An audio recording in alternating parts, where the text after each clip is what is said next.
La République du Congo, l'un des pays signataires de la Convention internationale relative aux droits de l'enfant, en ratifiant cet accord, elle s'est engagée pour l'amélioration des droits de l'enfant, notamment dans la protection sociale et environnementale. C'est dans cette optique que la délégation du Fonds des Nations Unies pour l'enfance, accompagnée d'un membre du Comité des droits de l'enfant, a échangé avec le Conseil économique, social et environnemental et les organisations de la société civile sur la mise en œuvre des recommandations de la dite Convention en République du Congo. Ma visite à l'initiative de l'UNICEF et de la société civile congolaise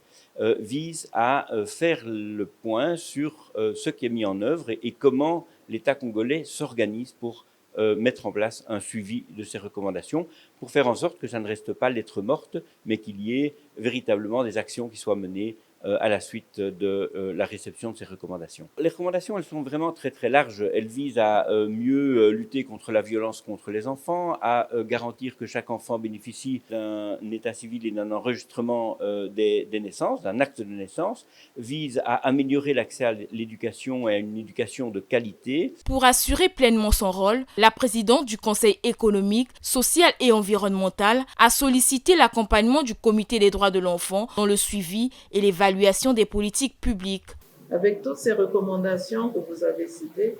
nous maintenant, Conseil économique, social et environnemental, nous pouvons aller vers les pouvoirs publics pour dire telle recommandation vous a été faite,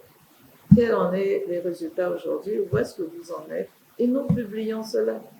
Le Conseil économique, social et environnemental a été appelé à œuvrer pour l'amélioration des droits de l'enfant en vue de contribuer à son bien-être et à son avenir.